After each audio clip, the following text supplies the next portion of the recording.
നമസ്കാരം. മ്യാൻമറിലെ വിമത സേനയും അതിനോടൊപ്പം ജുണ്ട ഭരണകൂടവും തമ്മിലുള്ള പോരാട്ടം രൂക്ഷമായതോടുകൂടി നൂറുകണക്കിന് മ്യാൻമർ സൈനികരാണ് മിസോറാമിലേക്ക് പലായനം ചെയ്തുകൊണ്ടിരിക്കുന്നത്.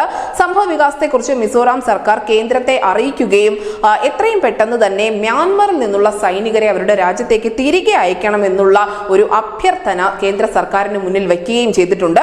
രൂക്ഷമായ ഏറ്റുമുട്ടലിനിടെ 600ഓളം മ്യാൻമർ ആർമി സൈനികരാണ് ഇന്ത്യയിലേക്ക് കടന്നിട്ടുള്ളത് എന്നാണ് നിലവിലുള്ള കണക്കുകൾ വ്യക്തമാക്കുന്നത്. പടിഞ്ഞാറൻ മ്യാൻമർ സംസ്ഥാനമായ റാഖൈനിലെ ഒരു വംശീയ സായുധ സംഘമായ അരാക്കൻ ആർമി തീവ്രവാദികളാണ് സൈനികരുടെ ക്യാമ്പുകളും മറ്റും പിടിച്ചെടുത്തത്. ഇതേ തുടർന്നാണ് ഇവർ മിസോറാമിലെ ലോങ്ക്ലൈ ജില്ലയിൽ അഭയം പ്രാപിച്ചത്. സൈനികരെ അസം റൈഫിൾസ് ആണ് നിലവിൽ ക്യാമ്പിൽ പാർപ്പിച്ചിരിക്കുന്നതും ഇവർക്ക് ആവശ്യമായ എല്ലാ വസ്തുവകകളും പ്രൊവൈഡ് ചെയ്യുന്നതും. ഷില്ലോങ്ങിൽ നടന്ന നോർത്ത് ഈസ്റ്റേൺ കൗൺസിൽ യോഗത്തിന്റെ പ്ലീനറി സെഷനിൽ മിസോറാം മുഖ്യമന്ത്രി ലാൽദു ഹോമയും അതിനോടൊപ്പം കേന്ദ്ര ആഭ്യന്തരമന്ത്രി അമിത്ഷായും ഇത് സംബന്ധിച്ചുള്ള ചർച്ചകൾ നടത്തിയിരുന്നു.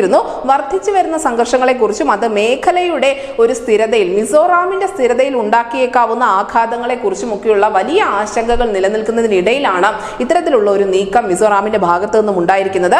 നിലവിൽ 450ഓളം മ്യാൻമർ സൈനികരെ വിമാനമാർഗം തിരിച്ചയച്ചിട്ടുണ്ട് എന്നുകൂടി മുഖ്യമന്ത്രി ലാൽദു ഹോമ പറയുന്നു. News desk east India Malayalam.